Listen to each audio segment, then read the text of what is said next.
Hello, everybody, and welcome to a special Avatar draft here on the channel. Today we are joined by one of the best drafters on YouTube. It's Gomlet X. Welcome to the channel again. Hey, thanks for having me back on, Nikolai. Another one of the best drafters on YouTube for sure. It's a, Yeah, had a great time drafting in Dustmorn, and yeah, I'm ready. it's always nice to get a fellow member of the YouTube draft gang on the channel, and I know you've been drafting a ton of Avatar, playing a lot of Avatar Win a Box events. What do you think of the format? Oh God, yeah. So many games of best of one sealed really lately. So I think that has probably hindered my experience with the format a bit, but that's more of a best of one sealed thing than an Avatar thing.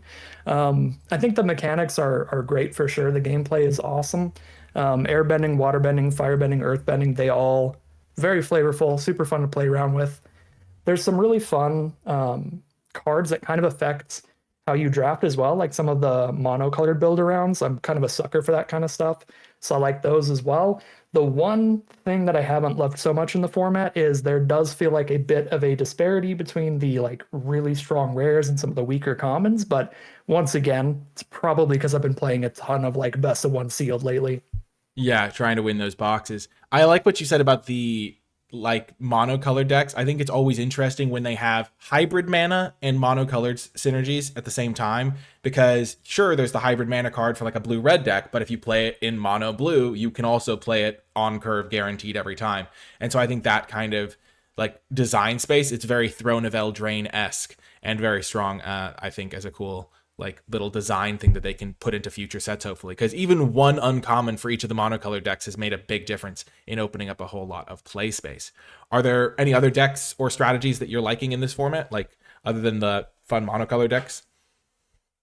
It's mainly kind of the monocolor stuff that has really spoken to me. Interestingly enough, the color that's kind of the weakest color, everybody doesn't like to draft it too much. I have drafted so much. I've drafted a lot of black, and I Mm-hmm. think I'm way too into Cat Gator. I think that card is negatively affecting my win rate because it just I don't know. I just love the card. I love corrupt mono black like payoffs like that. So I've drafted God, Lord knows how many cat gators. I've like 2-3'd and 1-3'd with cat gator decks, but I do think that blue black, like heavy black, blue black, is actually like a great home for that card. I've had a Yeah. 6-3 blue black cat gator deck and a 7-2 blue black cat gator deck, and that was kind of like the namesake card for it.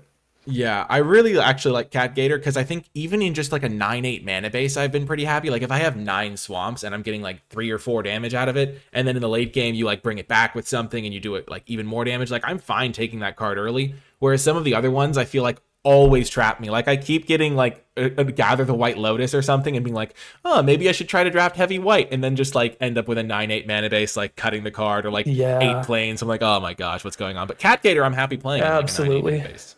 But that's always interesting stuff. So you've got Cat Gator. That's a card we'll look for as we dive into the draft here. Are there, and then you like the black blue deck. That's a deck that I've also found to be pretty effective as a black deck. I think that's my favorite one. And then I've also enjoyed like black white sacrifice shenanigans sometimes as well. Are there any decks you are avoiding, like you really don't want to play? Um, Kind of any non-blue black deck, like a black red and black green. I mean, black white has been okay. I mean, I had the Phantom Fleet airship, so that's kind of a bit like Yeah. kind of just a bomb in Yeah, yeah, general. yeah. But I've had like a good 5-win black white deck and like a 4-3 black white deck. But if I've touched like black red and black green, it has just absolutely plummeted. And I think that's Yeah. where I'm too high on black as a color because it's like it has kind of 1.5 or 2 good color pairs max. Yeah, when you said any non-blue black deck, I thought you meant like any deck except for blue black specifically for a second. I was No, like, no, wow, he's no, really all in on blue no. black. But you meant just like No, any of no. the black color combinations that aren't blue black specifically. Okay, No, no, I we'll think keep. yeah, green, white, and blue, white. Those are really easy to draft and really strong. Those would Yeah. probably be like the simplest go-tos for me. Where are you at on taking like 3 color rares right off the bat with like a Sokka Tenacious Tactician type card? It really depends on the rare. I think like Iroh Grand Lotus, I would absolutely Mm-hmm. go for it. I don't love Sokka though. Yeah. Um, Sorry, am I supposed to see the screen right now? Oh, my bad. I'm a fool. I forgot to share my screen. Sorry. That's All That's good. my B. Okay, yeah. Yeah, I wasn't sure if we were in yet. Can you Oh, can you I'm see? on Abandoned Air Temple by a lot here. By so Thank you for much. telling Now that I me. can see the pack. Yeah, this is a. Oh, that was a. Phew, thanks, good call out. I like had it all set up, and then I was like, Sokka, Tenacious Tactician. You're like, I was like, huh. You're like, why would he bring up that card specifically? But yeah, Abandoned Air Temple is really good. Yeah, Uh, I think like the green decks have a lot of really good fixing and stuff, so I'm a lot more open to some of the strong three color rares. Even like the Avatar Aang four color mythic, I'll go for it. yeah, But like Sokka is the kind of card that feels like it wants to be in like a pretty aggressive like blue red lessons deck or like blue white tempo deck. And those decks I don't like splashing as much. I'll still do it, but I'm not gonna like pack one pick one the Sokka for that. yeah, that makes sense. It would have been the Sokka tribal deck. We would have gone Sokka into Sokka. But I still think That that would have been the sick, yeah. monocolored bomb rare is like probably a better strategy. I also like it because Ostrich Horse helps you find it and any of the lands, which is really nice as well, as a bit Yes. of extra synergy. So we've got the Air Temple. Does that mean you want to take? I mean, like a white card, like Pretending Poxbearers? Are you willing to branch into another color? Take Sokka as like a completely different angle. What do you like doing here? Okay, perfect. It's back. Okay, perfect. All right. Okay, what do we take here? Knowledge Seeker for sure. I think Perfect. that card is messed up. I like Watery Grasp a lot too. That card has gone way up in my pick order. But Knowledge Seeker is just incredible. You Apologies could just to trade it off anyone for the early. audio difficulties, but we're back now. Okay, we've got a good start. Air Temple, Grand Knowledge Seeker. Okay, so pick four. What do you like here? Let's dive back in. So here, probably just the Earthbender Ascension. It's quite close because I do think that Quench is like a very reasonable piece of interaction in this format. hmm And particularly in like a low curve aggressive kind of tempo based deck like blue white would be. But Earthbender Ascension is like a very, very strong card. Makes it hmm very easy to play a three color deck as well. It's kind of weird after our first few picks, but I don't want to get like too married here in case we get cut off of kind of white here later.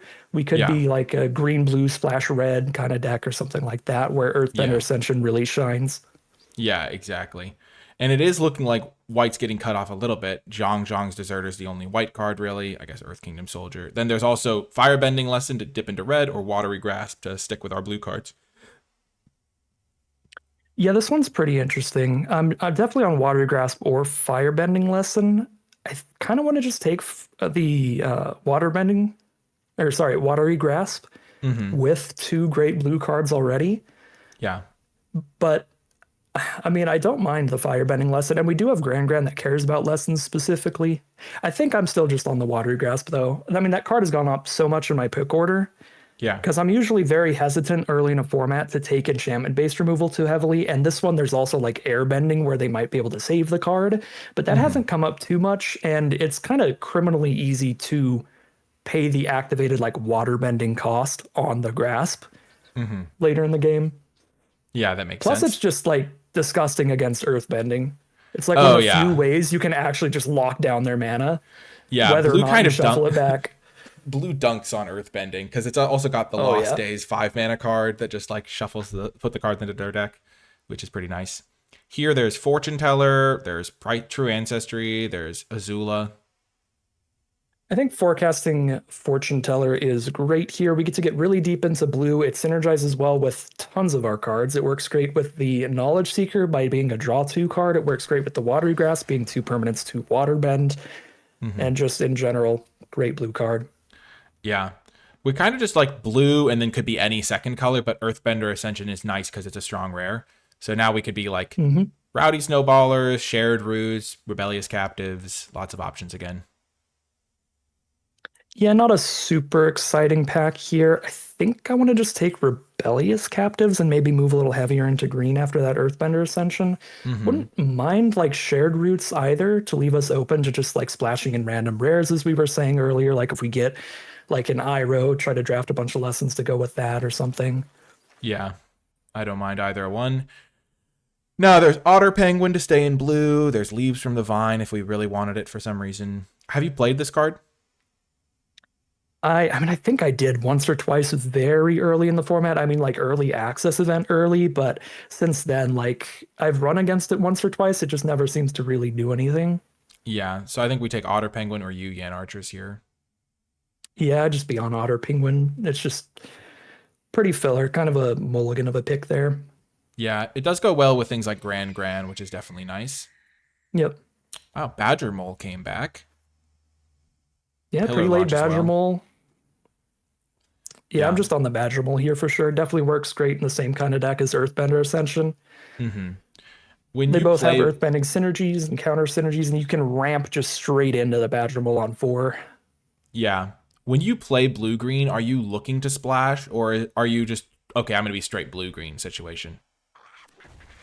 I'm definitely looking to splash in blue green. I think that the color pair on its own doesn't have like a whole ton of like raw power and super efficient interaction going for it. So I do really hmm like splashing around for rares when I'm in the color, and it gives us again so many nice just main deckable ways to splash. Yeah, and then like we even have the Earthbender Ascension already, which helps. Mm, We just got an Ostrich Horse, which I thought was probably a pretty clear pick. We don't really need a second Otter Penguin there. absolutely. And now we can just take Platypus Bear, I guess. Not my favorite card. It's crazy. 2 mana, 2/3 that basically can attack all the time. It's just not a crazy card these days. Though in best of Yeah, three, it helpful, I guess. yeah, it's interesting. That card is so filler. Waterbending Scroll. I've heard a lot of good things about Waterbending Scroll. I have yet to run it, and I've yet to play against anybody that I kind of cared that they ran it out. Should we have taken So, the I mean, I should, feel like it's Waterbending Scroll, but yeah, there was the land in case we wanted to splash black, but we don't even have a reason to splash black right now. Okay, so after pack one, how would you say that the first pack went for us? Like, are you happy with where we're at? Are you feeling like, oh, we could have done like, do you think we're in a good spot in terms of the cards we have to like build on?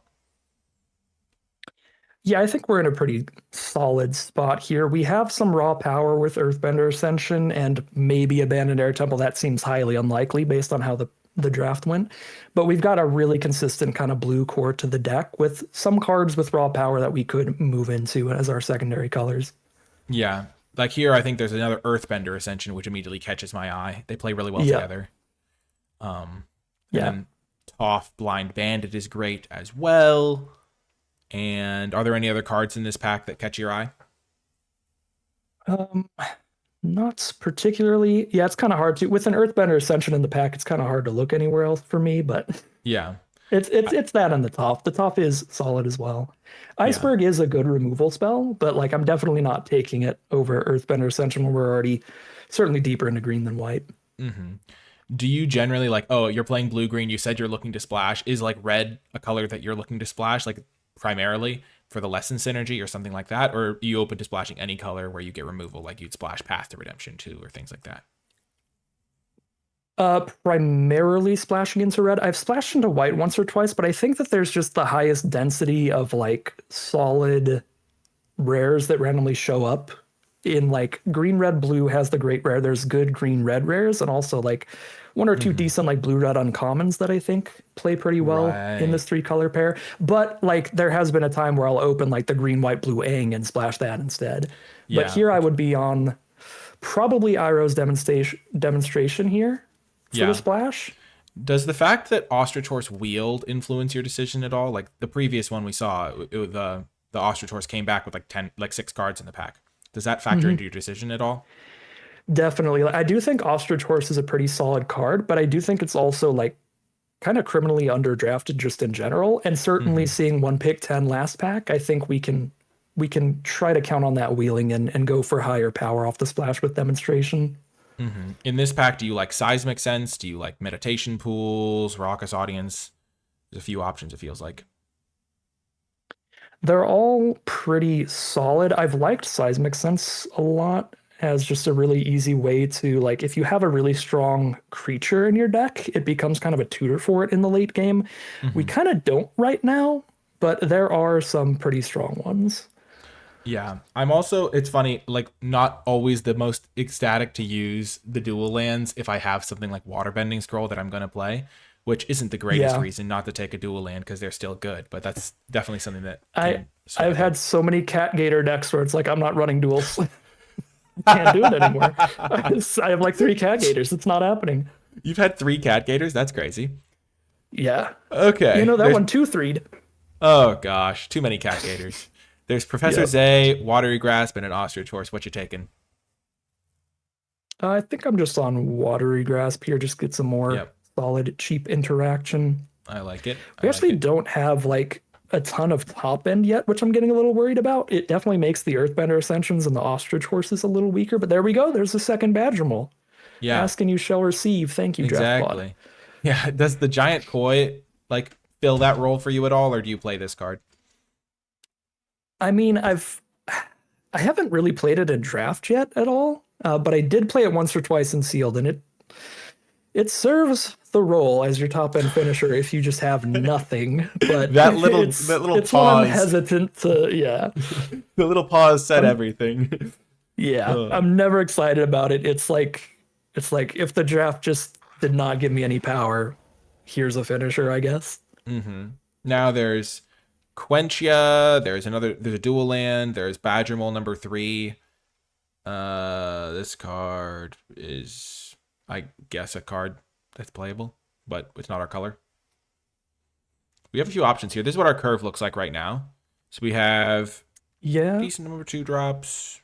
Badger Mole could be good. Quenchia could be good. What do you want to take? I kind of this could be wrong, but I kind of want to take Badger Mole. I feel like Meditation Pools is like the disciplined correct pick here, but double Earthbender Ascension, like Yeah. I feel like if you just go turn 3 Earthbender Ascension, turn 4 Badger Mole, you almost always just win, right? Especially on the play. Yeah, that's very strong for sure. Because it just ramps out, gets your earthbending going, and then anytime an earthbending creature dies, you put a land into play. It's pretty scary.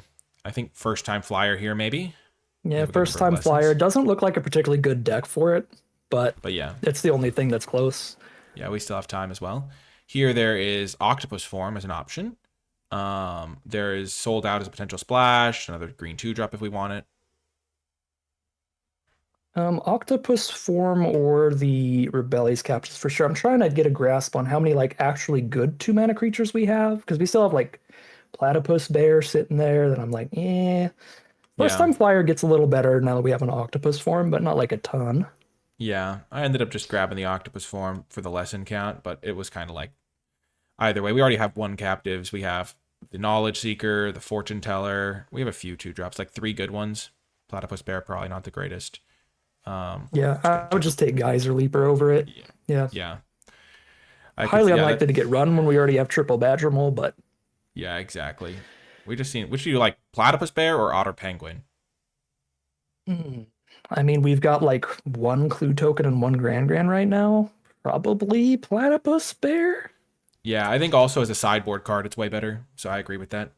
Yeah. Because if you're playing best of 3, whew, this is a great pickup. Oh my goodness. Yep.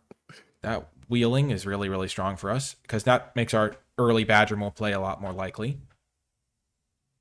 Yeah.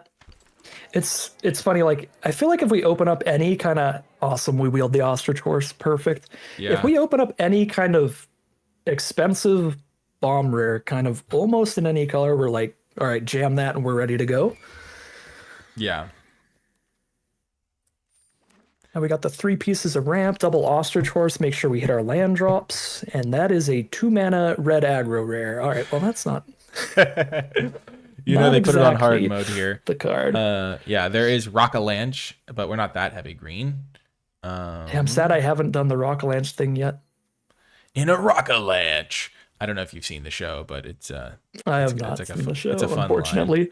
It's like a whole like WWE type way when they say Rockalanche. It's like okay, That's sick. That's incredible. yeah. Watery Grasp number 3, is that our pick? Yeah, Watery Grasp number 3. I don't think wall top sentries would be horrific in this deck, but I do think it's worse than another Watery Grasp right now. Yeah, we already have 1 waterbending scroll. Getting 2 of those seems like overkill. Yeah. Ooh! Let's oh my go. gosh! Oh Genius. wait. Okay. It's a tiny bit late for it. We actually don't have a bunch of good spells to flashback right now, do we? Because our best spells are like Yeah. enchantments, 3 Watery Grasp. I mean, I'm still taking this thing. We have 1 instant Oh my and 2 god. sorceries. Yeah, and now we just pray that we see a bunch of good instants and sorceries. Because if Yeah. we do, then we'll have an incredible deck. And if not, All then we might just be green blue, no splash, sad. Yeah, we can also psych out our opponents. We can psych them out because they won't know this card isn't that good in our deck, so we'll just play it and they'll like panic and like delete the game almost. Accurate. Oh my gosh, we got Bossing Say. Bossing Say. I love Bossing Say. It is so good. I hate Bossing Say. No, Have you I love it in terms of power level, but I think I've played against it like twice as much as I've actually yep. managed to draft it. Yep. And it's the most just like they play it and you're like, I can't do anything because they just win the late game every time. They're like, yep, I'm gonna have a 4/4 now. I'm gonna have a 6/6 now. It's like, oh, I drew removal. I'll kid. Okay, here's a 2/2, 4/4, 6/6. Yep. Card is criminal in the end game. It's so good with ostrich horses too. I had a deck where I didn't have play a single creature and I won the game because I just like used Bossing Say every turn and had a bunch of watery grasps, and I got an achievement on Arena for not playing any creatures. Oh my god. Okay, so there's a red-green land if we want to help our mana now. There is the Boulder ready to rumble. He's the guy who says the Rock-a-Lanche thing. I don't know if you've played Avatar Destiny. It's not impressed me. Yeah, from day one, I was like, this card looks awful. And I believe that it has played awful from then. The fact that it's also like when this creature dies, not when this creature like leaves the battlefield. Yeah. That is so bad in a set with like airbending and bounce and exile and all that. Are we on Boulder or Omashu City? I'd be on Omashu City here. Yep. Over the Boulder. Fair. I mean, the Boulder's okay, but I've never really had him pop off. Oh my gosh. Oh, this is only during your turn that they have flashback. Yeah. Can't even use a haiku with Iroh. We could use a Boomy Bash, but that card's not. Yeah. It's also not a splash nearly for as us. Good. There's also Solstice Revelations with one mountain, presumably, which isn't great. I kind of want to take the haiku. Yeah, haiku is definitely the pick. Yeah, and still technically castable on our turn for 1 mana. Not the worst, but yikes. Ooh, Another Ostrich Horse. There's also Cycle of Renewal. Have you liked this card? Honestly, I do not love that card. I think it could be okay when you're really desperate for fixing, but I don't think I would be interested in it in the double Ascension deck. Yeah, it is synergistic with the Ascension because it puts 2 lands into play. Yeah, technically it's flashbackable with Iroh as well, but if that's what you're doing with Iroh, you're not having a great time. I will say Seismic Sense got a lot better since we got this Iroh, because that's a good card to find Iroh, but then casting it again. Theoretically, but we're on pick 7 of the final pack now, so I almost think that we're at the point where we're just kind of green-blue curve out and then win the late game with Bossing Say and Earthbender Ascensions. Like, I almost don't know if we even care that much about the Iroh, because I don't think we're getting anything to flashback with them. Yeah. We have 1 Iroh's demonstration. The rest of our instants and sorceries, while it's like, sure, I could redo a Seismic Sense, it's like not really what you're doing with Iroh. Yeah, would you rather have Pillar Launch or Octopus Form? Actually, the launch in this deck, I'd say. Yeah. Weirdly enough, I think just the extra power is going to be more worth it, because if we don't end up running the Iroh, which I think is pretty likely, there's almost no creatures we really care about like hexproof protecting, but we have 3 Badger Moles, so just being able to slam in extra trample damage with the Pillar Launch for just 2 more instead of just 1 more could come up. Yeah, I took this one for the sideboard, the Waterbending Scroll. Yeah. Now we could take Earthbending Lesson to go with Iroh. Not the worst thing.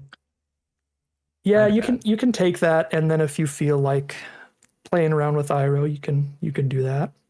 Yeah, there could be a potential like sideboard plan involving him. I mean, we have pretty good sideboard options here. Like we have a bunch of Platypus Bears if we ever go against aggro. That will do nothing. And a Turtle Duck. Oh my gosh. Like against aggro, bringing in Turtle Duck, 3 Platypus Bears just seems so good. Okay, so building this deck out, we have just right now we have 2 lessons. We have 3 instants, 3 sorceries right now in this current build. A lot of them are 1 mana. We have 1 Octopus Form, 1 Pillar Launch, 1 Seismic Sense, Iroh's Demonstration, and Earthbending Lesson and Sokka's Haiku. So that's the current state of affairs. What kind of cuts draw your eye right off the bat? Let's see. Could you sort by like creature and non-creature? Because Oh, I like to yes. do that with my curve. Yeah, T:(CR), or just you can do the Nice. whole creature. That way we can see kind of the mana curve of the creatures. A lot of the spells, it's less relevant, the mana values there. Hmm. We have I what, think, 3 lessons? No, we have 4 lessons total. yeah, I think If you count cutting Sokka Saiku. Geyser Leaper could be okay, maybe. Geyser Leaper for sure. The other fives are all better than it, and four is a bit much. Yeah.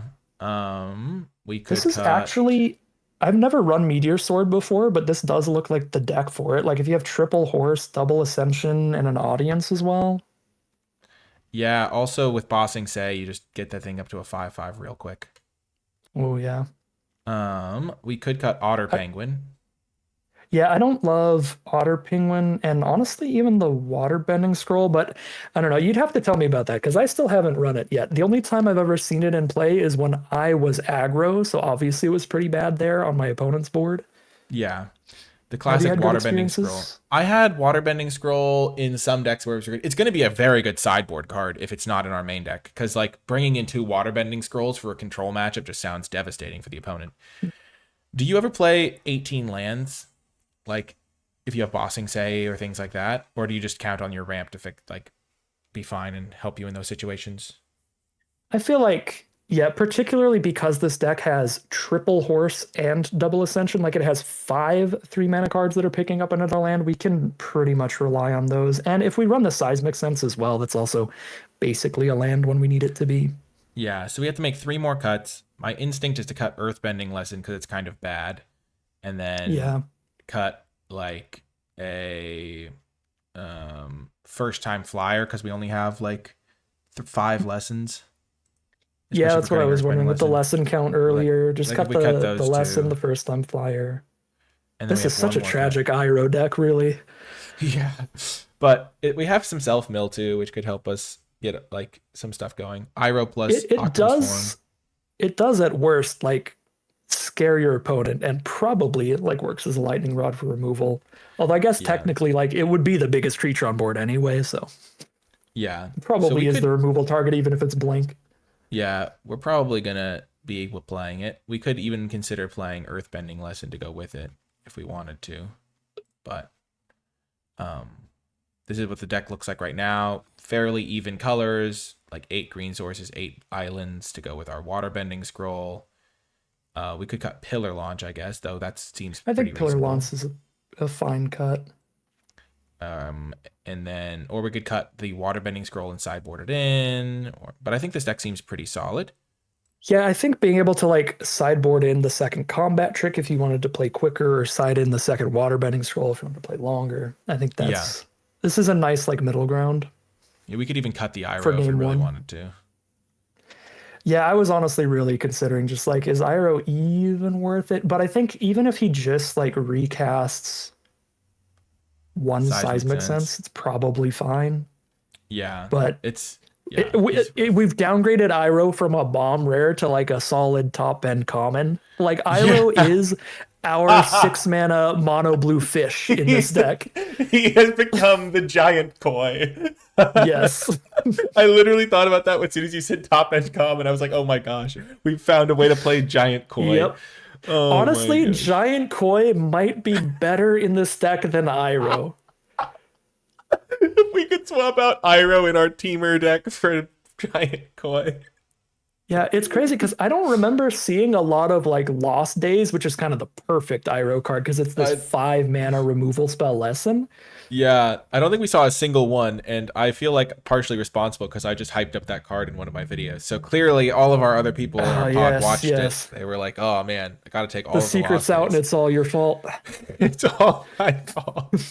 The only lesson I we're mean, getting well, now maybe is not. I mean, we did earthbending. wheel a bunch of ostrich horses. You're right. Yeah, yeah. But we only have earthbending lesson as a card to go with Ira. That's like a substantial mana savings. But maybe we'll side that in for the longer games. But thank you so much for joining us. Where can people find your content if they want to find more of your stuff? Yeah, you can just find me at Gauntlet X on everything, primarily just YouTube, but once in a blue moon, maybe like twice a year or something, I'll show up on Twitch. So there's that too, if you're interested. Lovely. I'll link all of that in the description below. Thank you so much for joining us, and I'll be playing these games out and hopefully winning some giant coin matches. Yeah, good luck with the games. Excited to see them. Before I get to the games, I want to give a huge shout out to all of the people supporting my channel and my work at patreon.com/NicolaiBolas. If you have been enjoying my videos and you'd like to support my mission to make draft accessible for people of all skill levels around the world, then Patreon is the place to go, and you'll gain access to cool bonus content like my card-by-card tier list and Format Thoughts document. I want to give a special shout out to those patrons who support at the credits level. It makes a tremendous difference. And without further ado, let's get to the games. Welcome to round number 1.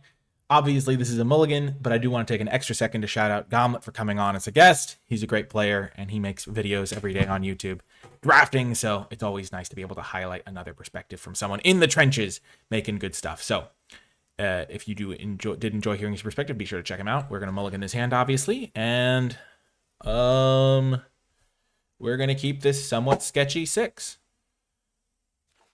Okay, we're going to get rid of Meteor Sword because we're far from casting it. And now is the time to draw Forest. Let's go. Playing against the black deck. Oh, if we play against Cat Gator, I don't know who Gauntlet's going to root for when he watches it. Because he seemed to really like his Cat Gators. Mono black. Wolf Bat, okay. This is a trade I'm happy to make. I get a clue token. They can bring their guy back eventually, but they're going to also trade it off eventually. Just going for mana efficiency here. We will grab a forest. Now that our waterbending scroll's milled, we don't have to prioritize islands too heavily. Against mono black, this could be the perfect matchup for extra waterbending scrolls, though. Another wolf bat, for sure.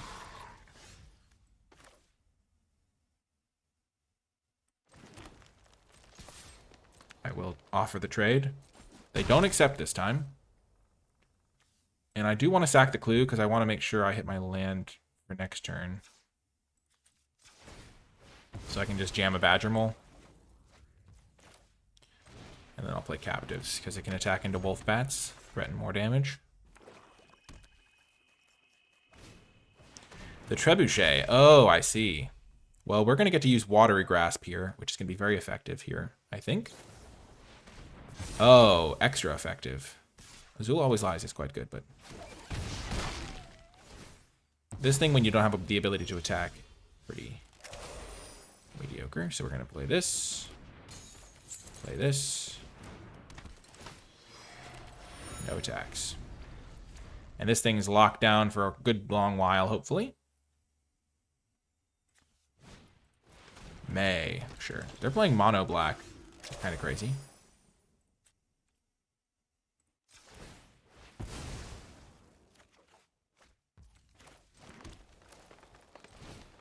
I will take the 2 from May. Dig for Raucous Audience, maybe? That seems pretty good to me. Because I'll play the Badger Mole and then have 2 mana. So it's like getting 2 lands almost. I'm going to be taking 2 damage for a little bit here.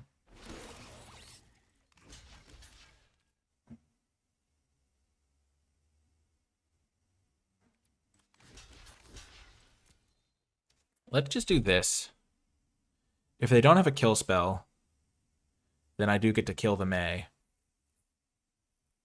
And if they do have a kill spell, then they use their kill spell on my Rebellious Captives or my Raucous Audience. If they have another Azula Always Lies, this does end kind of poorly for me.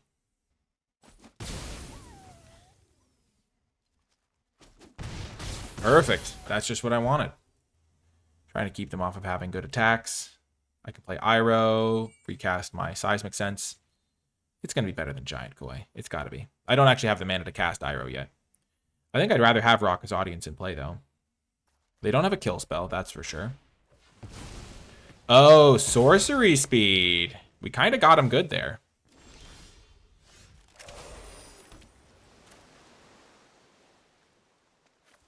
So we're going to make the 2/2 the creature. And the reason being is if we want to hold it up on blocks, we can hold it up on blocks and use it to cast Saka's Haiku. Sure. Every point of damage matters in a game of Magic the Gathering. They still have a wolf bat in the graveyard, remember? Okay, Pirate Peddlers. Ba Sing Se. Welcome to the club.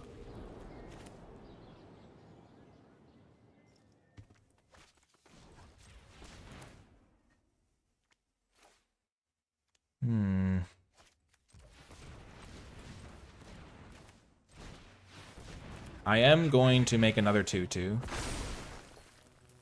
Because I don't want them to be able to attack me for free with Pirate Peddlers.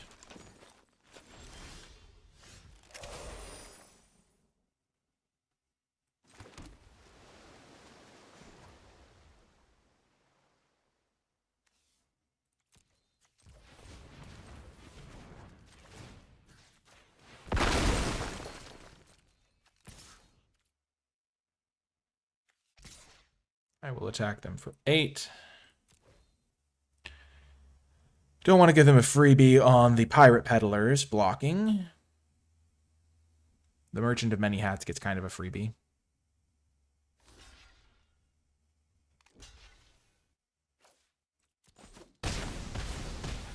That's pretty good for me, honestly.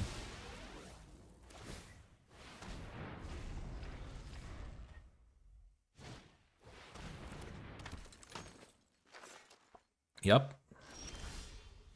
Nice.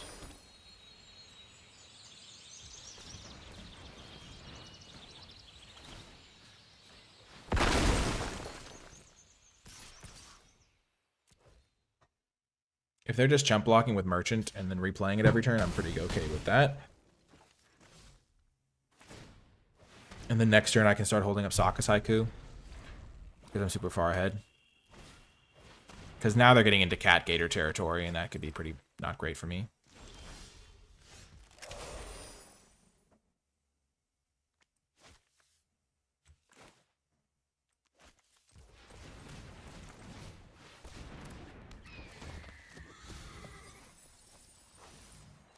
Perfect. Make sure I don't deck myself.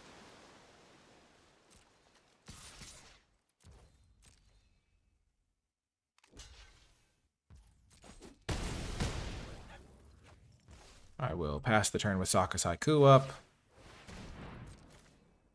They have some decent removal spells. Azula's Always Lies. This could be good against my ostrich horses.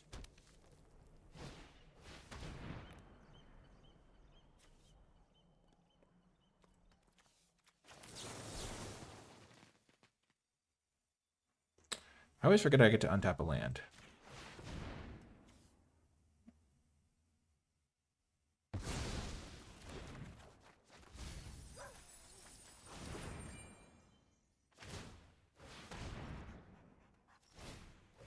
Okay. That should be good enough.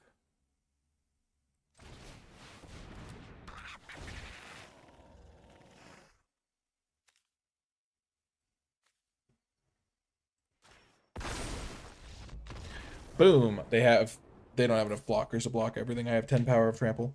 Okay, against that matchup, I want my waterbending scroll for sure. I also want Pillar Launch because they have some flyers and stuff. Like the Wolf Bats. The Hexproof from my 1-mana trick does seem good against them as well.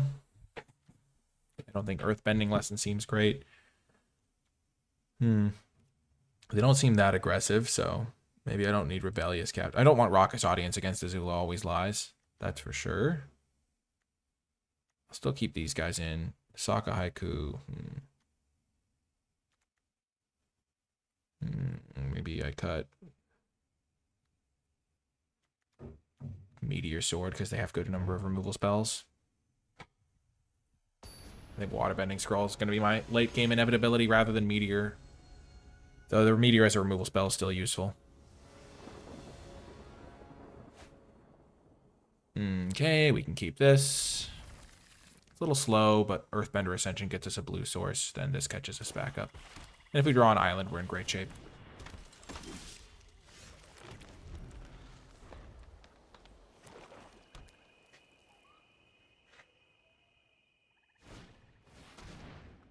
Oh no. They're going to get rid of my Earthbender Ascension.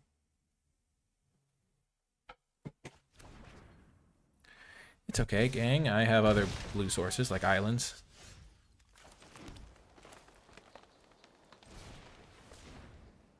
Uh-oh.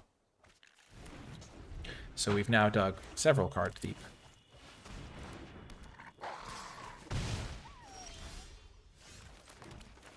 We keep digging.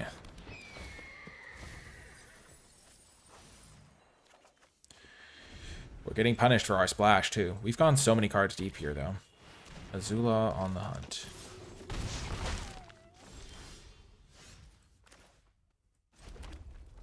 I am not happy at the moment.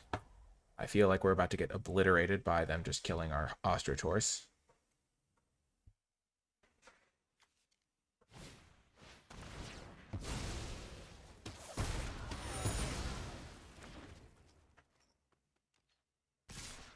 I would love to draw an island.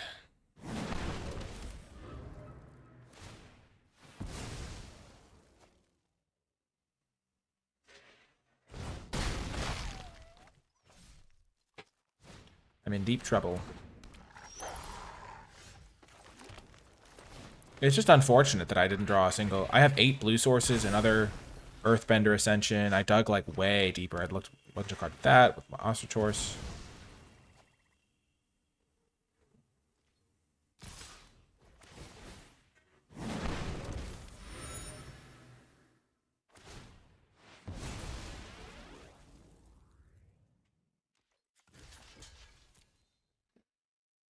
Azula always lies, I presume.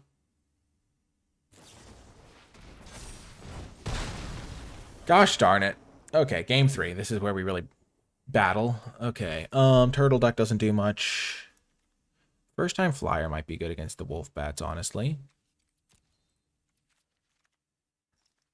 And then... maybe I don't want Sokka Saiku. I'd probably rather have Meteor Sword, honestly. More tap-out control. They did seem relatively aggressive, so maybe the Waterbending Scroll is not the best. Or I just got Pillar Launch because it's not a hexproof combat trick. I'd rather have First Time Flyer.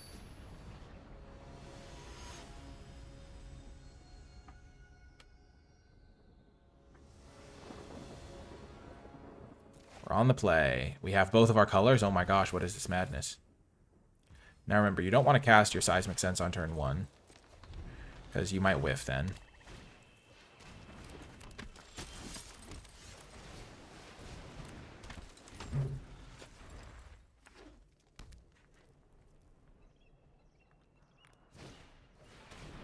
No! You're kidding me. Oh my gosh.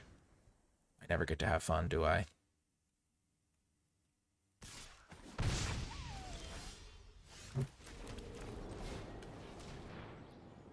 Beautiful.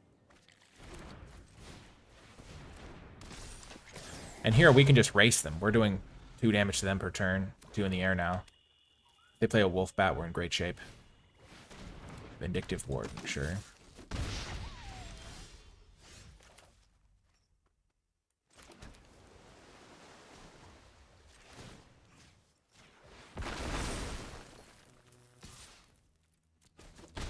I guess I messed that up. I should have just attacked and used Octopus form.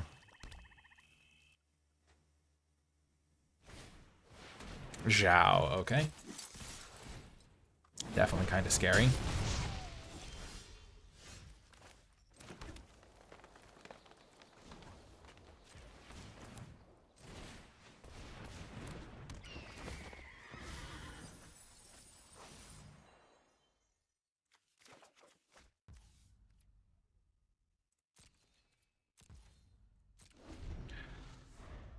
Some blocking will be done here.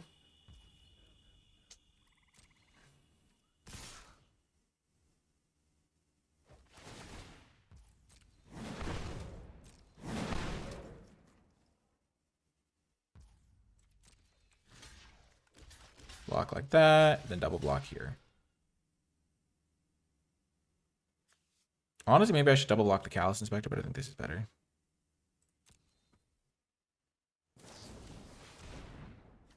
Buff this guy, shrink this guy.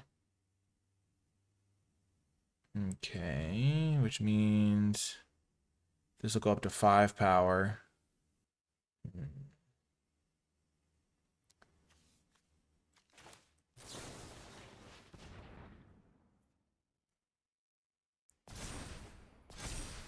Maybe I should have tried to make sure I killed the Zhao.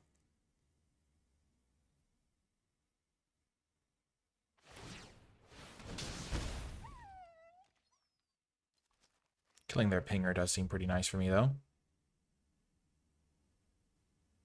I almost just double blocked the 1/1.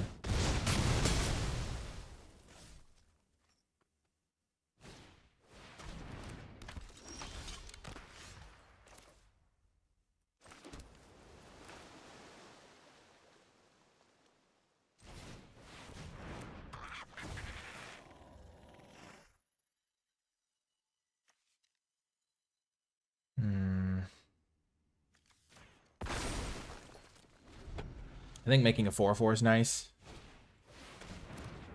Sure.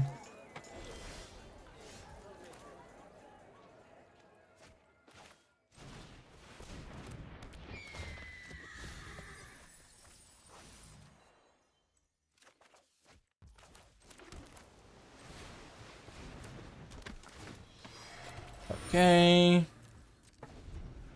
Hopefully this all works out in my favor. I'm a little bit worried, though. They can buff up their stuff substantially here with the Beetle-Headed Merchants plus Callous Inspector plus Zhao. Their deck is pretty sweet. I'm kind of sad that I lost game 2. If they have another Azula Always Lies, this game becomes very tricky to win.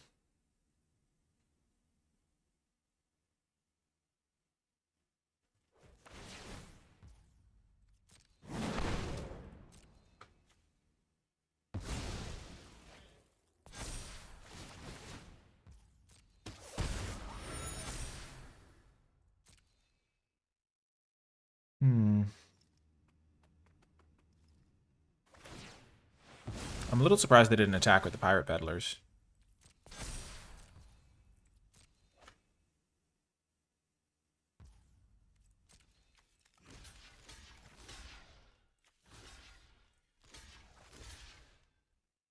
Let's block like this. I'm in bad shape against any instant speed removal spell.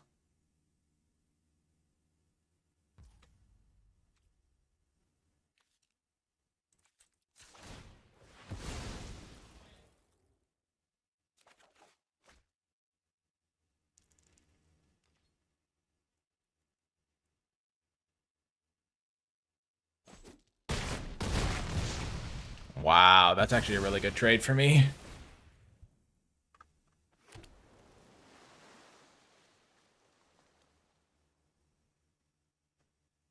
I'm a little bit scared about their land making 1/1s, but I think I can outrace that. Hey, okay. Okay.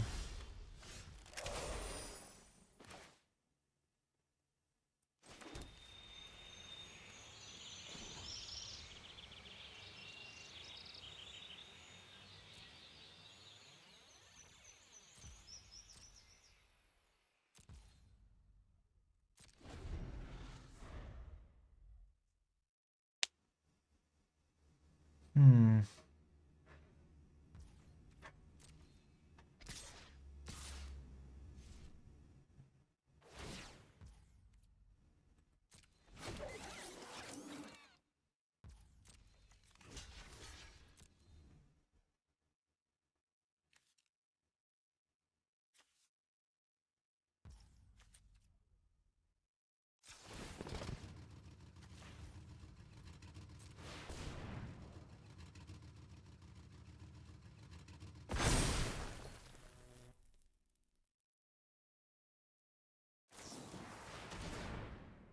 Yikes. Oh, this is tricky.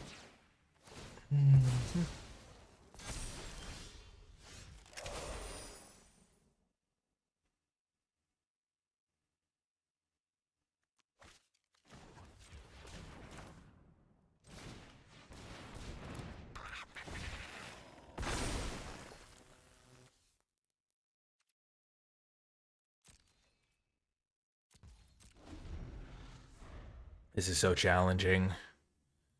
Oh my gosh. I feel like they've had pretty good draws to line up with what I've been doing, and I haven't drawn my water bending cards, which would be really good here. Like water bending scroll to draw a bunch of extra cards, my 1 mana removal spells. I guess I lost both water bending scrolls already, but I still have all 3 of my ones that can shuffle things in. So the fact that I haven't been able to draw one to slow them down has been pretty annoying. That's frustrating.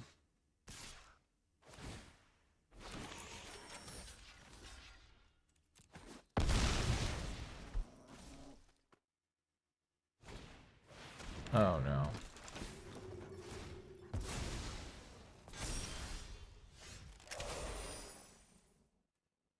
Iroh into Seismic Sense doesn't do much.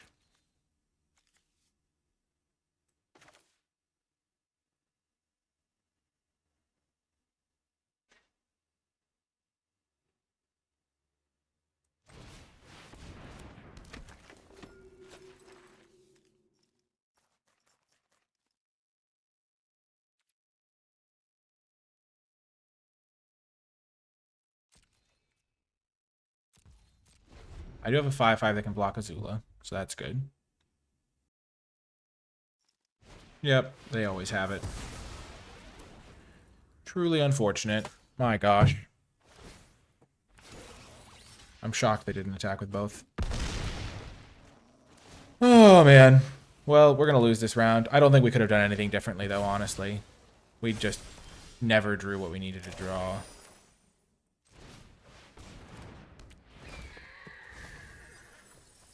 Jeez Louise.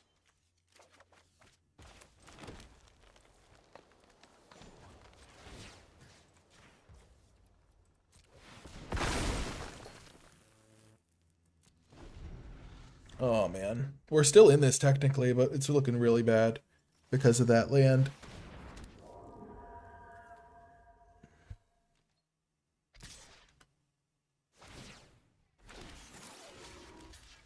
If I could have just drawn, I don't know, one of my kill spells for this thing, like, a little sooner.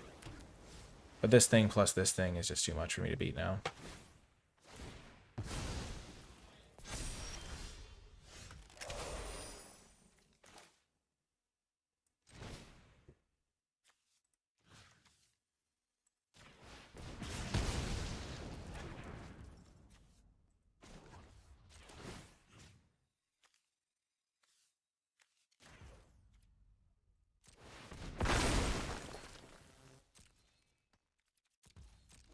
Yeah. Oh my gosh.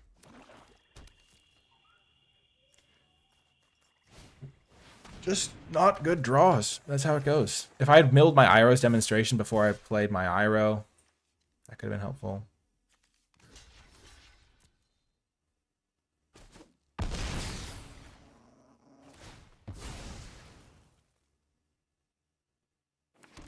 I don't have any giant card draw left in my deck. I think this game's over. This is the card that I needed like a bajillion turns ago.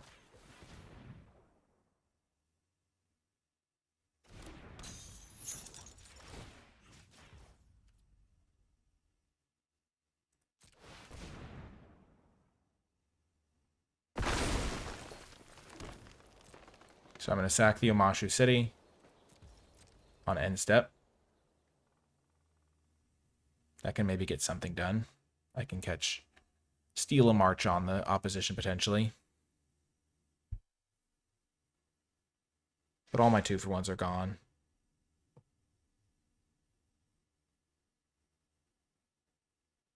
Wow. I can't believe I lost to Mono Black. They just had the right spell all the time.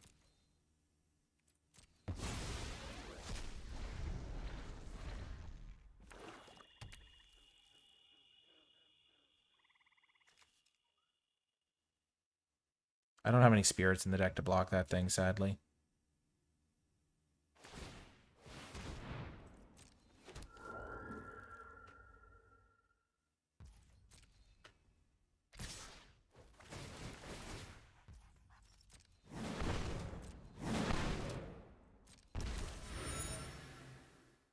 Here comes May.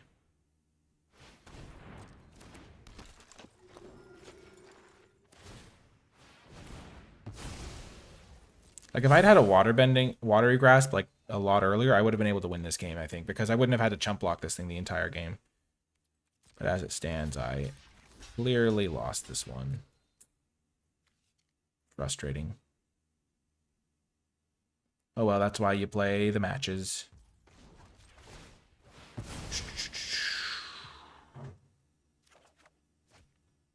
Yeah, I can't cast this.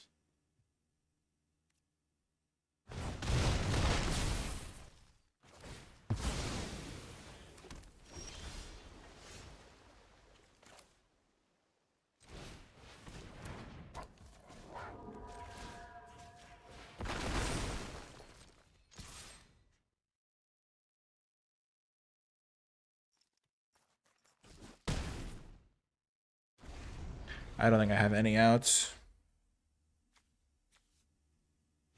Wow. I'm kind of stunned that I lost so badly this game. To be fair, my second game I didn't get to play the game, which is also a factor for sure. Oh, this is actually a spirit. That's kind of funny.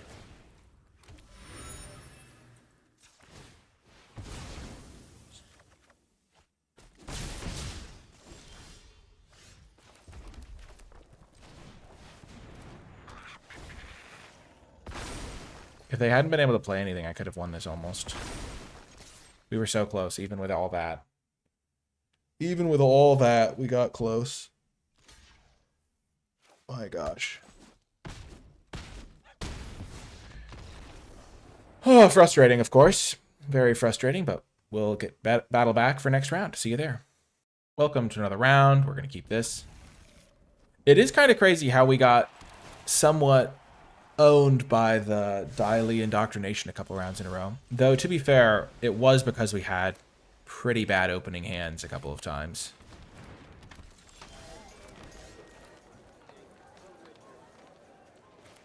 We're going to lead with our own Raucous Audience, try to get some momentum.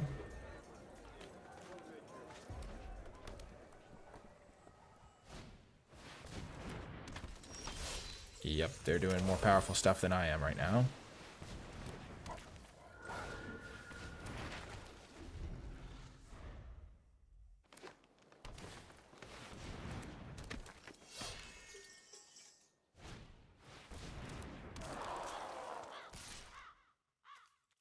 Nice to get a minor reprieve.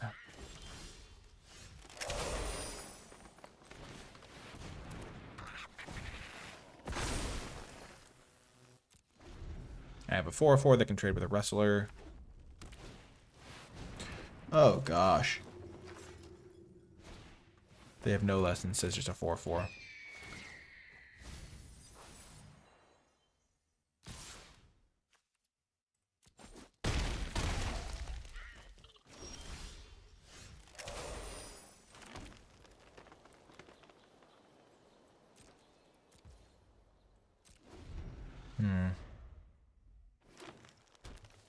Those guys come down to play. Okay.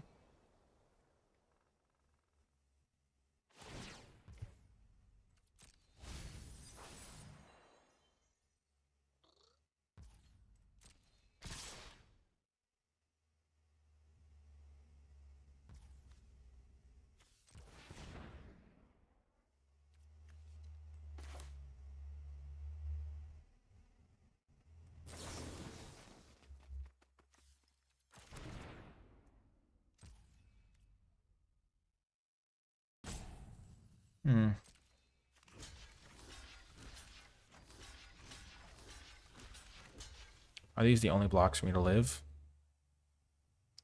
Oh, they all have trample. Jeez Louise. I guess I needed to trade with the thing the turn before. What an insane start. Like, what am I playing against? They just went 2-drop into 4/4, 4/4, 4/4, 4. Oh my gosh. That was crazy.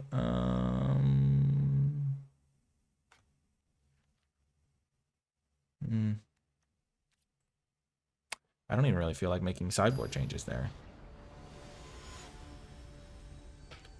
Hmm. I guess the waterbending scroll wasn't great against what we played against, but we'll keep this. Octopus form doesn't seem that good against them either.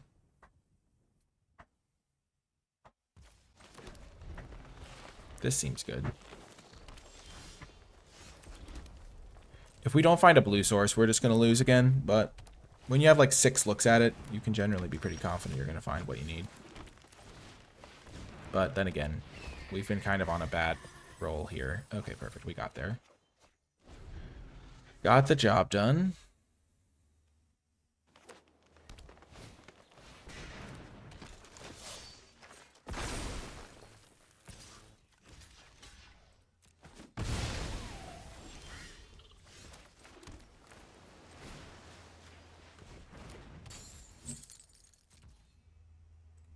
Kind of the optimal outcome for us here. Just shut down their forest for good.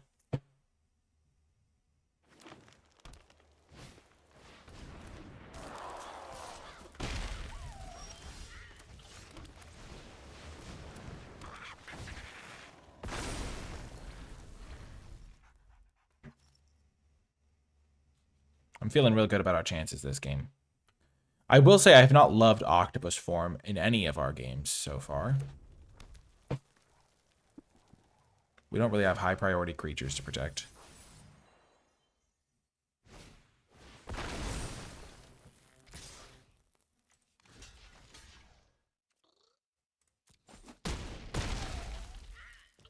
It's a weird attack.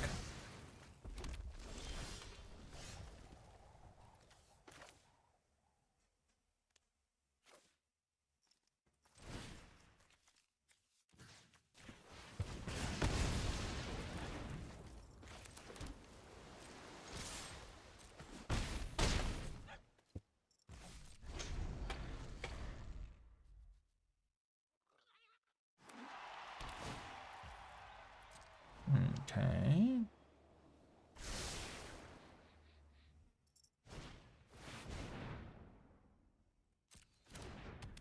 This has Defender.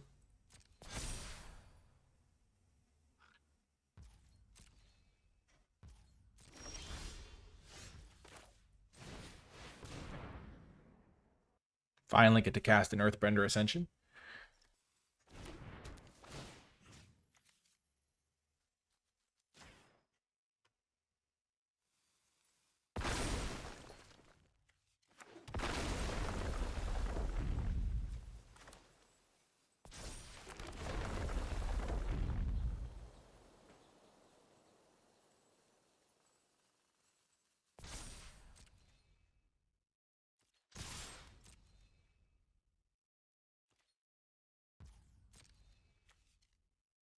I think we're going to win this game.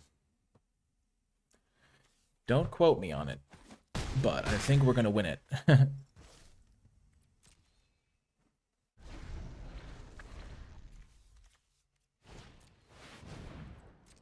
Sure.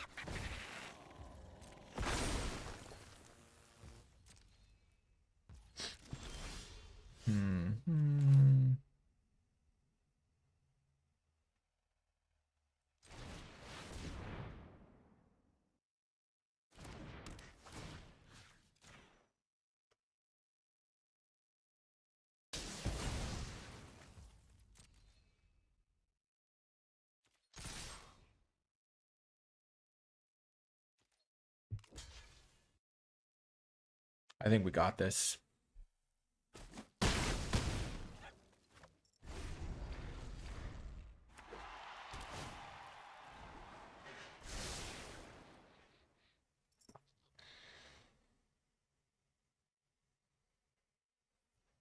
Even if they have double Iroh's demonstration to kill both my guys, I can go Grand, equip, hold up Octopus form. Flopsy, got the win.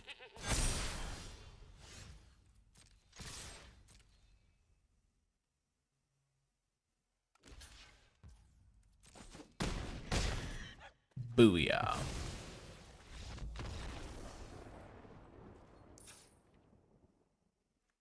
This might not be a waterbending scroll match. I don't think it's an Octopus form match, though.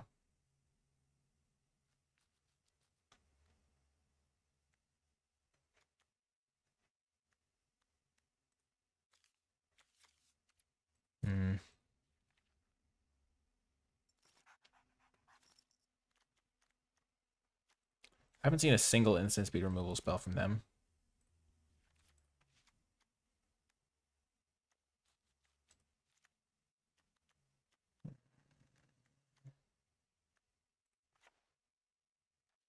Make myself slightly more aggressive. I do think I want one waterbending scroll for inevitability. But maybe that's wrong. It's definitely not a Sokka's Haiku matchup on the draw. That's definitely for other matchups.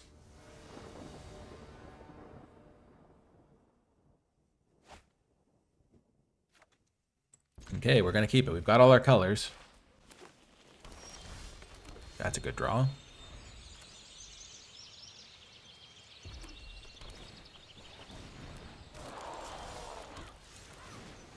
This card's going to be pretty good this game, I think.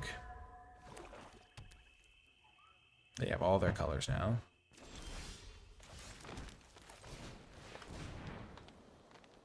Looking for Bossing Say here. Or just more islands for my waterbending scroll.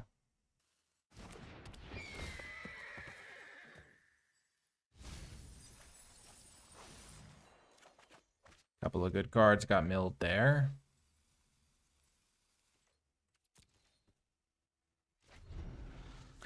Five lands is never where you want to be with this sort of hand.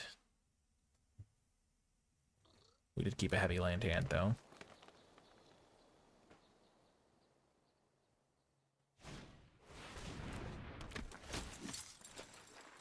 They didn't even activate Sparring Dummy. That's crazy.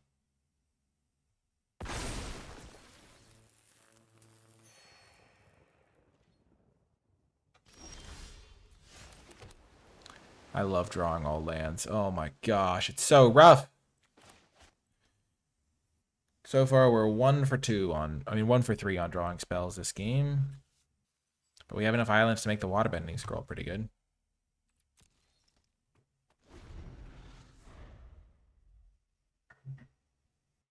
We technically have all our colors. The Badger Mole, yep.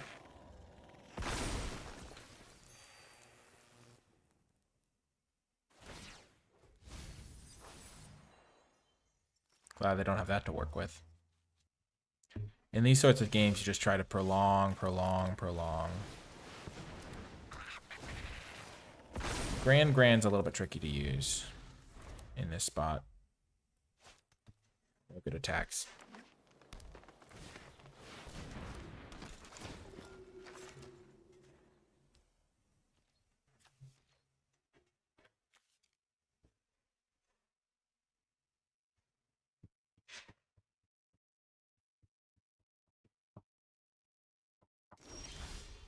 That's a good draw.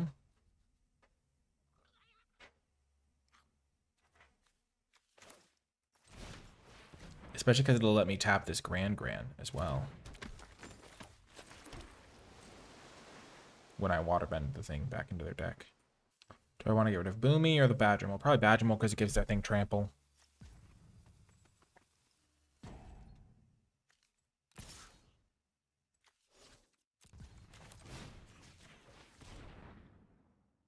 I'm going to waterbend on my turn so Knowledge Seeker can get a counter on it.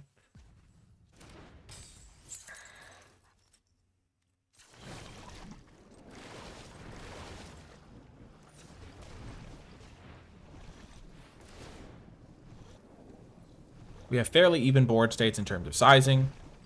I have a Grand in play. They have a Sparring Dummy in play.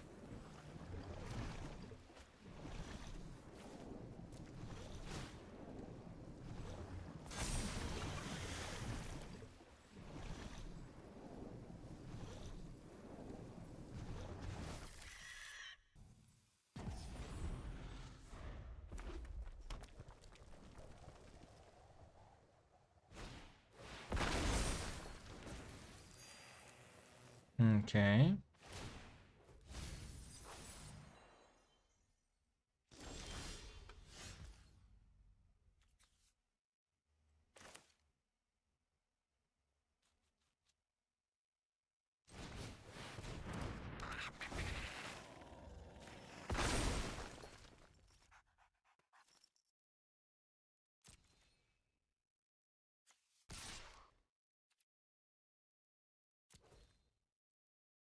Let's make some trades. I have 3 4/4s. They have 2 4/4s. Think I can afford to make some attacks. That's fine with me. Shrink the board a bit.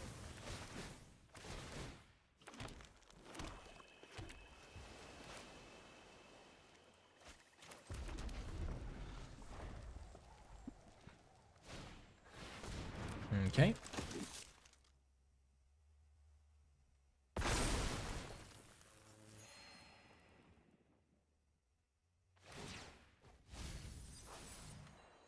So I think I'm going to sack, though, Masha City on my turn to get the Knowledge Seeker up to a 4/3, which is a pretty reasonable stat line, because then it can block all of the 2/2s. Or trade with a 4/4 and get me a clue, which is also relevant. And any future watery grasps I draw, I guess I only have one left, would be pretty good. I have Bossing Say in my deck, so I'm feeling like I can win a top deck war. Oh, okay.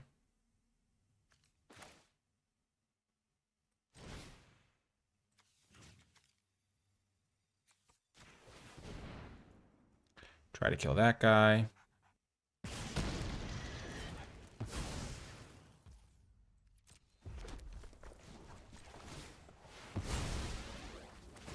Now Iroh would be a good draw.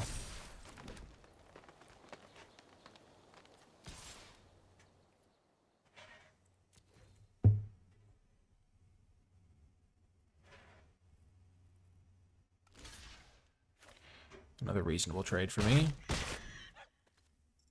Just shrinking the board state down. Making my Knowledge Seeker a bit better.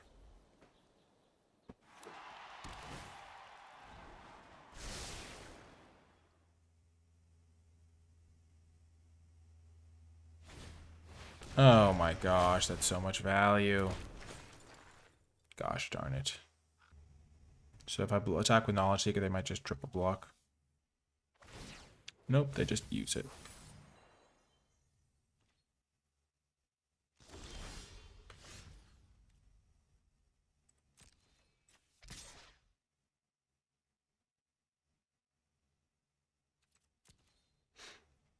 I don't want to trade Badger Mole for the Daily Agents.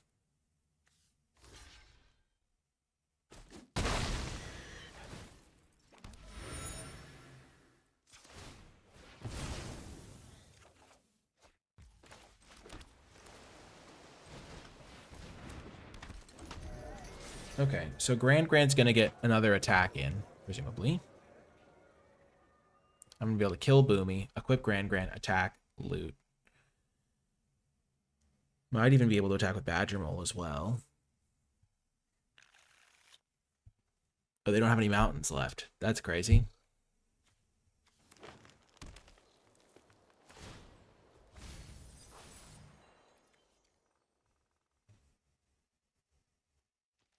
Oh, that's pretty good for them.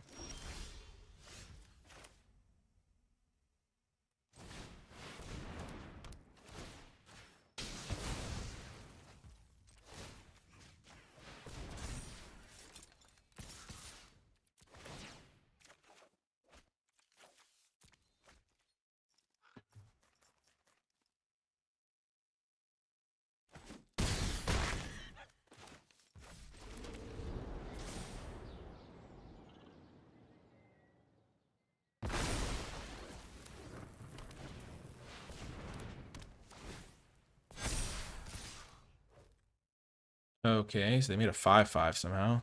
Oh my gosh, they played invasion tactics. That's not good.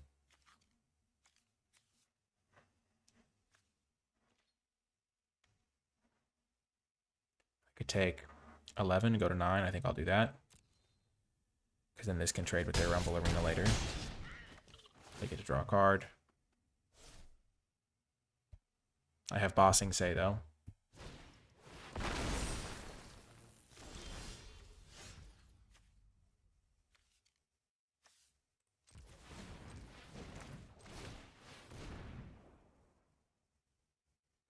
I'm drawing an extra card every turn now, so this should be pretty good. For just 1 mana.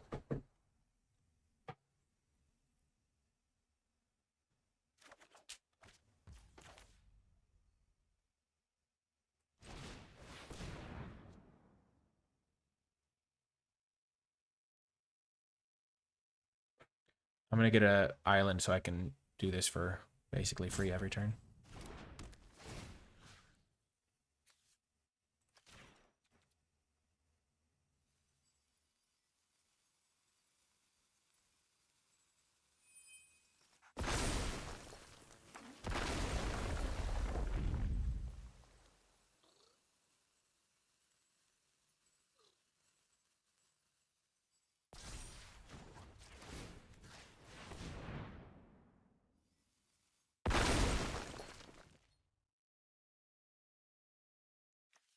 Mm-hmm.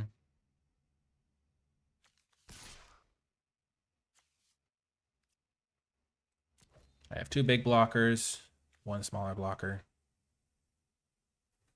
I think I'll be able to win this. And I do have to pressure them a little bit because I only have 13 cards left. So maybe this is a mistake, though, because I'm drawing 2 cards a turn, but I don't think they have a good attack anyway.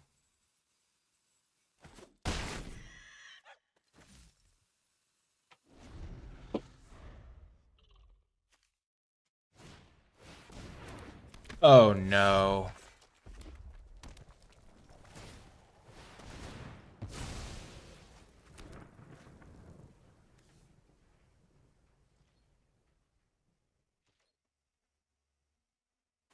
So they're also drawing 2 cards a turn, kind of. Pillar Launch is a really good draw. So we draw for free.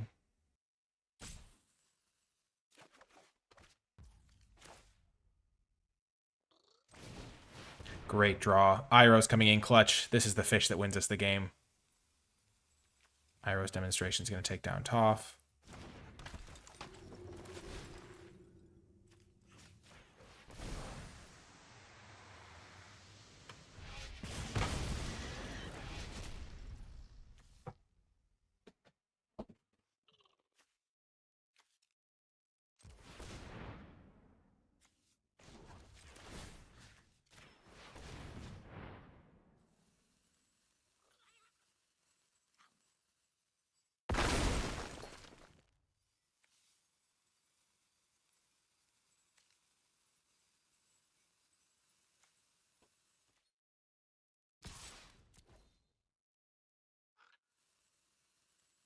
Get in there for 6. I don't want to lose my guy that gives trample.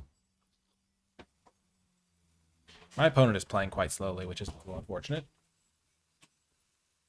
Oh, man.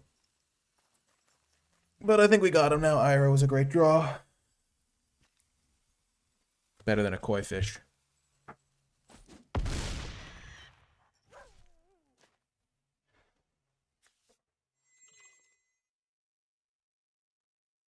So we can cast Pillar Launch twice next turn with Iroh.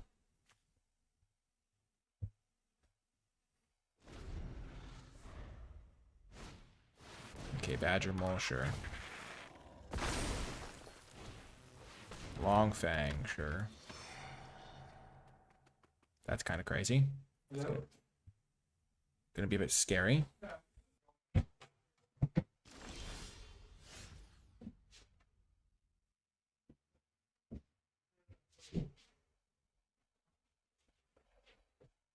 Okay, we're back. Oh, that Badger Mole. So good. Give me a kill spell for Long Fang. Oh, this is just... Oh, they're going so wide. I don't want to play this because I don't want to deck myself.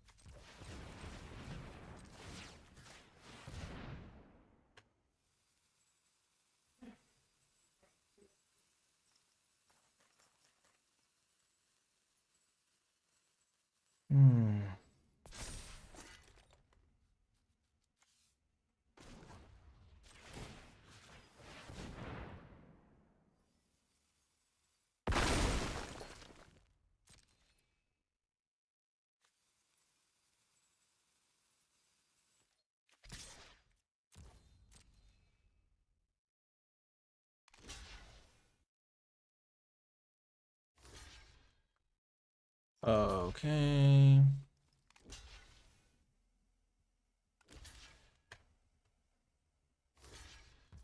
So 2, 4, 6, 7, 8, 9, 10, 11, 12.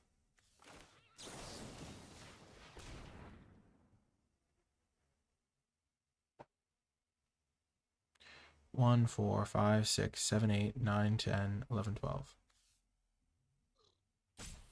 So all their counters are going to go onto a badger mole, which does not have trample.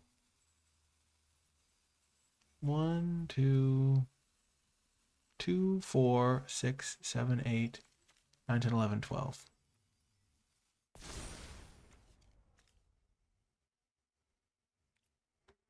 Two, 4, 6, 7, 8, 9, 10, 11, 12. And it's a 13, 13.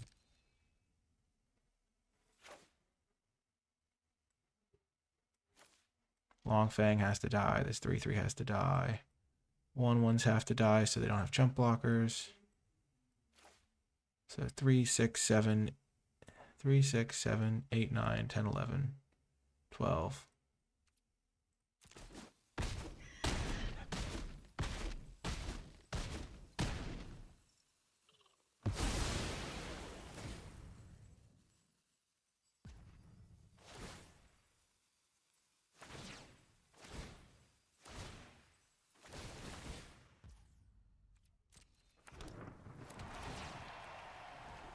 They scry.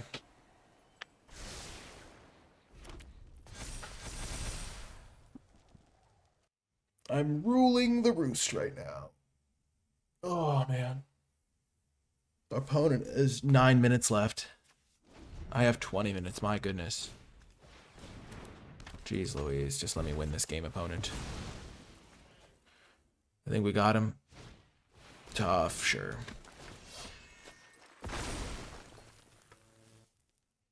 Two, 4, 9.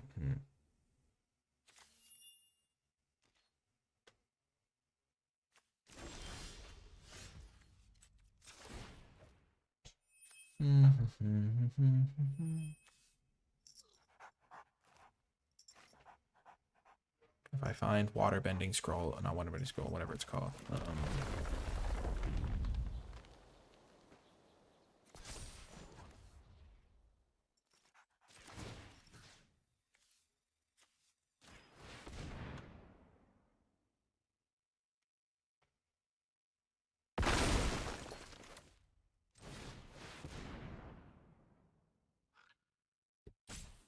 They're dead on board, right?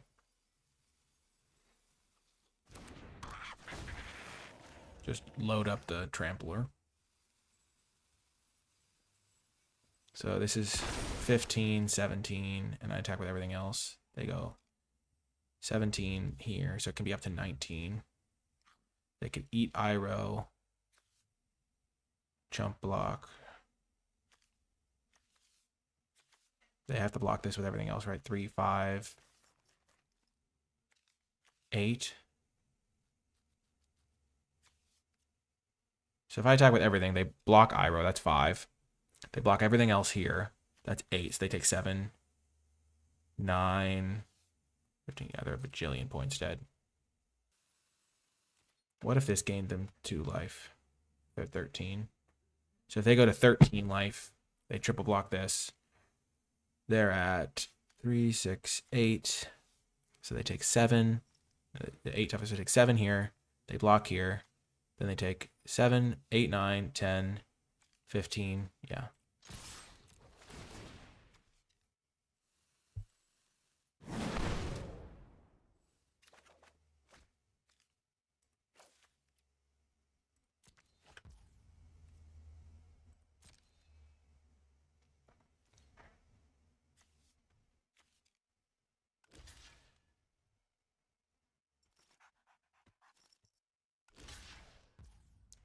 So they're going to take 3, 6, so 15 minus 3, 6, 5, 8. So they're taking 7, 8, 9, 13, 16. Why does this guy have trample? Oh, because he has counters on him.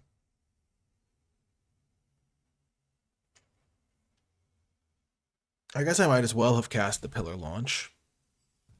Nice that my opponent is doing this.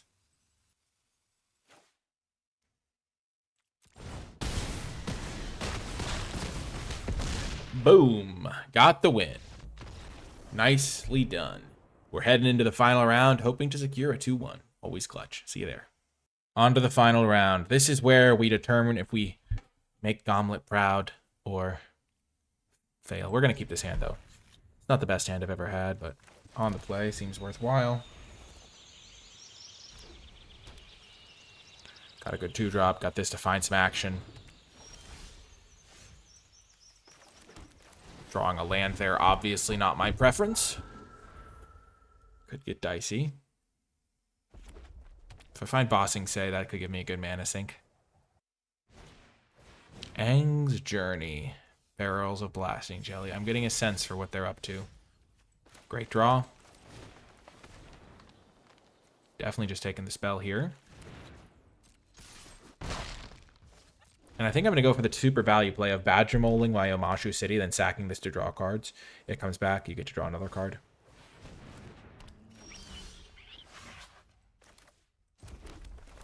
And I am going to deal 4 to the Tigerdillo. Because even though it can't block right now, I have nothing else to do with my mana this turn. And they play a creature next turn, start smacking me for 4, and it's not good for me. Yep. If they make this trade, I'm okay with it.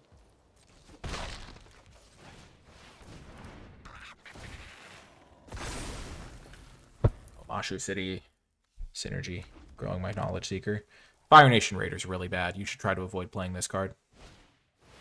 Badger Mole, okay. So this is the classic situation you'll find coming up in your games. They have a 4-2, I have a 4-4. They have a 4-4, I have a 4-4. Okay. They traded their 4-2 for my 2-1. Now if I trade 4-4s, I'm in good shit. Like, I end up way ahead in the stats battle, basically. Because I got to trade a 2-1 for their 4-2. If they keep this guy back, I don't want to attack with Badger Mole because Badger Mole trades 4-4 for 4-2, which is advantageous for them. As it is, they've given me the advantage.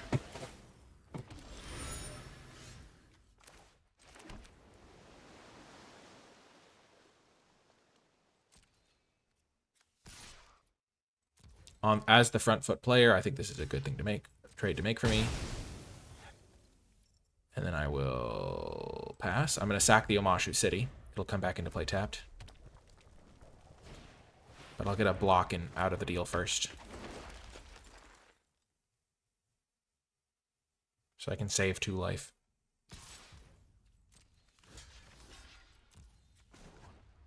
I think a card is more valuable than a 2-2 killed from the opponent.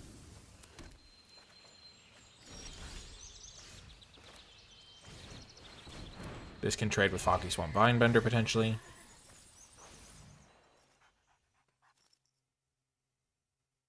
Because they have this to kill my guy, I'm pretty okay with just playing a couple of Ostrich Horses.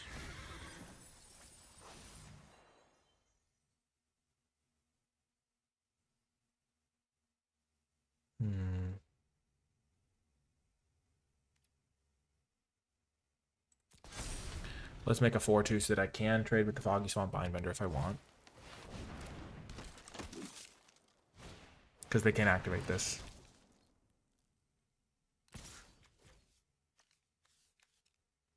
Waterbend 5. So they can't actually waterbend it. So that's a very interesting choice. Again, trading 4-3 for 3-1 is just not what you want to be doing.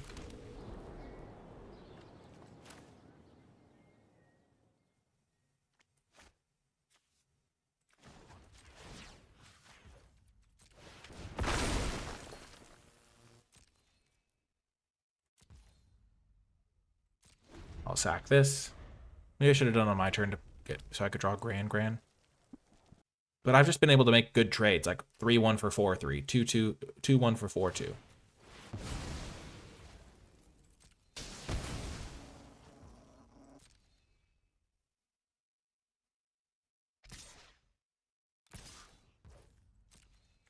Two for 4-2.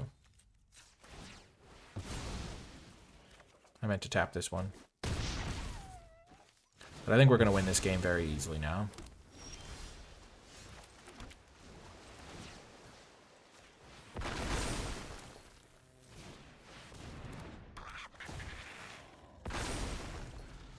So the reason I did it like that is because I want to make sure I use my Bossing Say every turn, make sure I get my value out of it.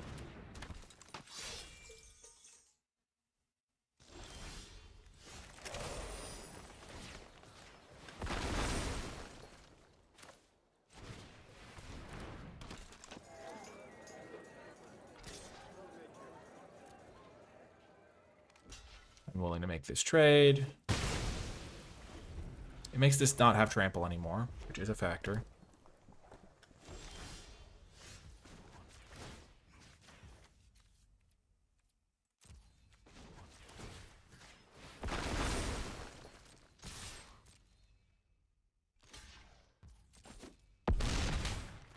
Okay.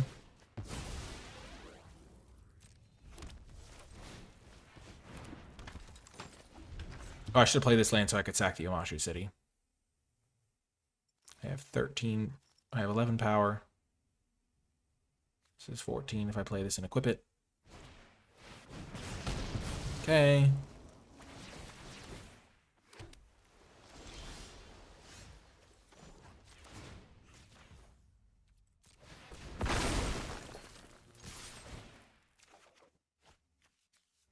I no longer have my island payoff card in my deck.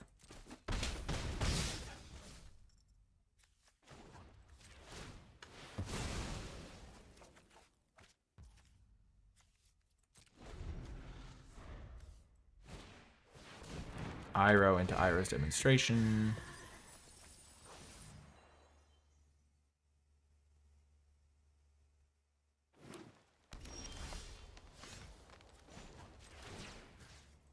Let's just... 7. Yeah, I don't actually have lethal here.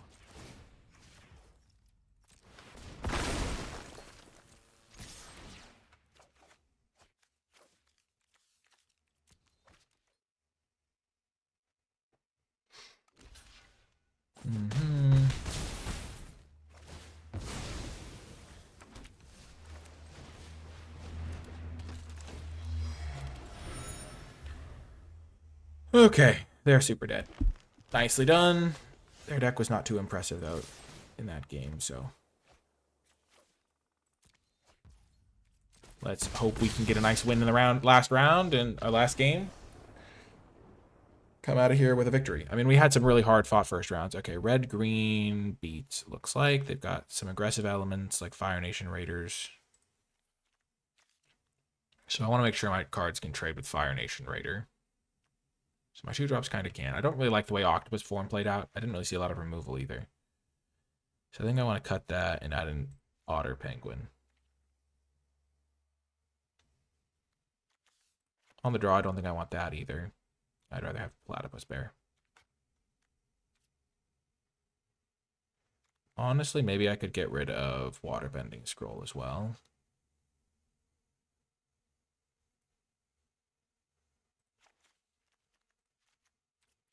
Yeah, on the draw, we'll do it like that. Rely on my general card quality to win it. Gosh, the difference between losing your last round and losing your first round and then scrapping for the 2-1 is pretty significant. It feels like, whoa, they chose to be on the draw. Wow. But yeah, I feel like all the energy, all the intensity. We're going to go captives into Ostrich Horse. Oh, they have the deal too. Interesting.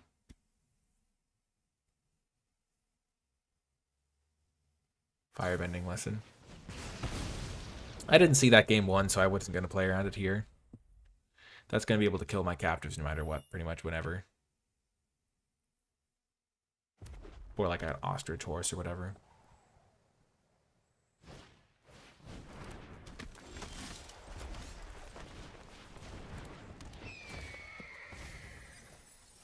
No, the disaster.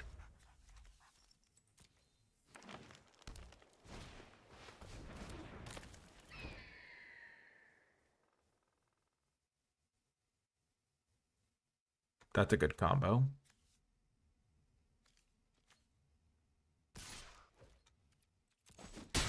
This is, again, the sort of trade where it's like, okay, what's the end game? I mean, that's a good offer trade, but if they hold it back, then I don't get to attack them back. Because here it is, I'm trading 4 damage for 2 damage.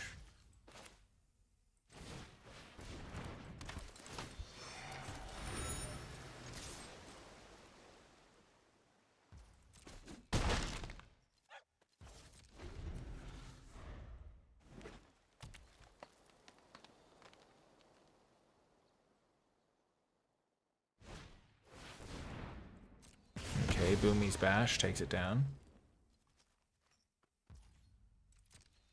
They can save their removal, though, and just like this 2/2 takes it down equally effectively, pretty much.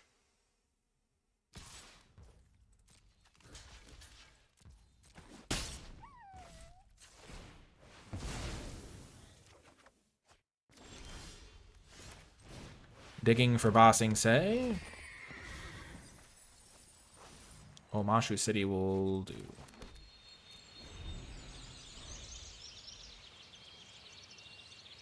I think I'm going to save this until I find one of my Earthbenders.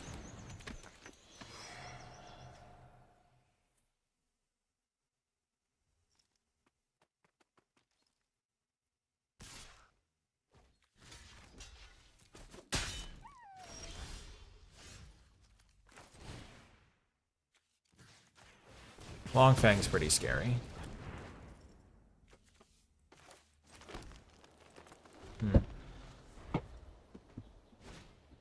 The Boulder, not good for me.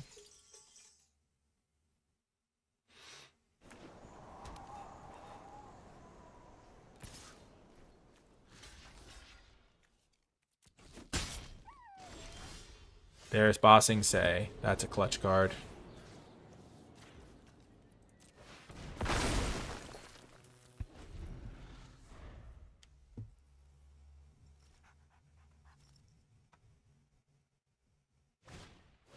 Oh, no. That's a big card, too.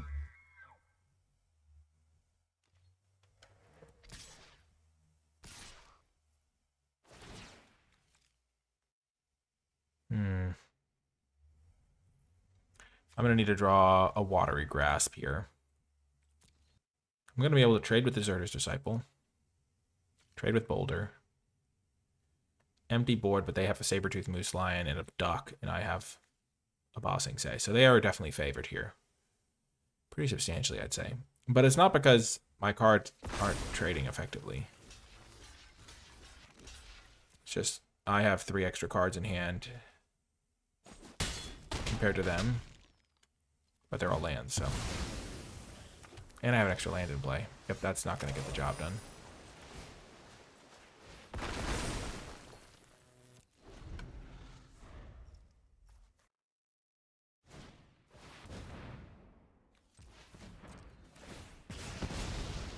Yep, they got me, I think.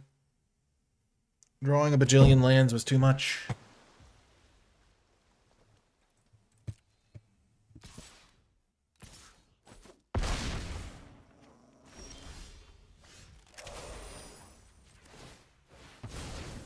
Why would it tap all my green sources? Okay. Well, now that I'm back on the play, I don't have to play the Platypus Bears. I can play a Waterbending Scroll. And maybe a Duck of my own.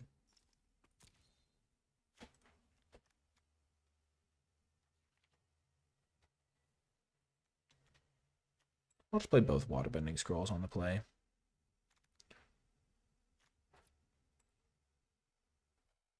Maybe I should have sided in an extra island. Their deck seems kind of slow. I just want the late game on lockdown. Keep this.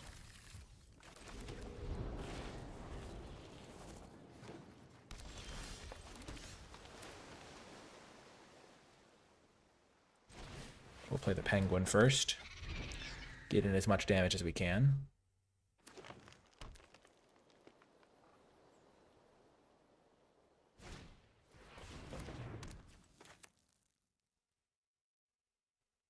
They have the Duck. That's like the card that I've wanted to draw like every game. So much. Water Grasp has been so good.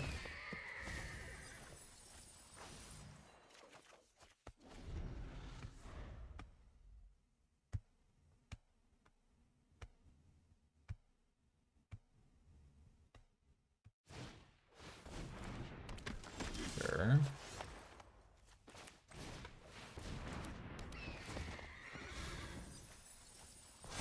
Bummer. Trading a 3-1 for a 2-1 is like fine. 2-1 for 2-2 is also fine.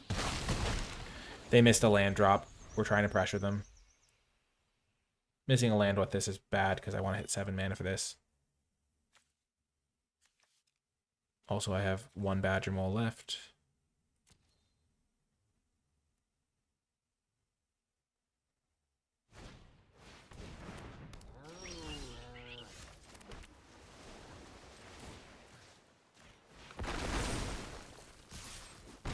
Here, I'm just going to go max pressure. They're at such a low life total that I don't think they can win.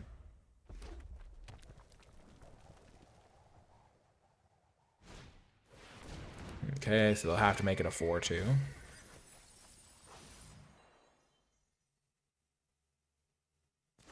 Oh, so they have chosen death.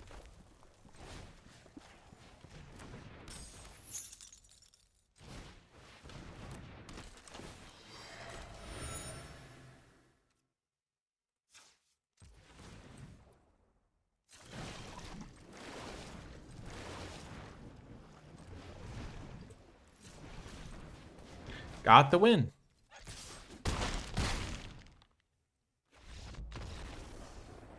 Nice. Kind of a closer round than I thought it would be. After game 1, I thought I was going to stomp them. But all of the matches went to 3 games. Pretty fun stuff. Even though we didn't get the trophy, we managed to battle back from an 0-1 start.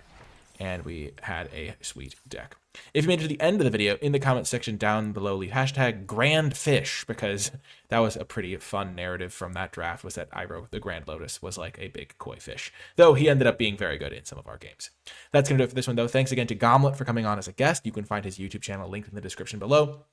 He's making tons of good content for you to check out in the drafting space. But I hope you enjoyed the video. That's going to do it for this one, and I will talk to you next time.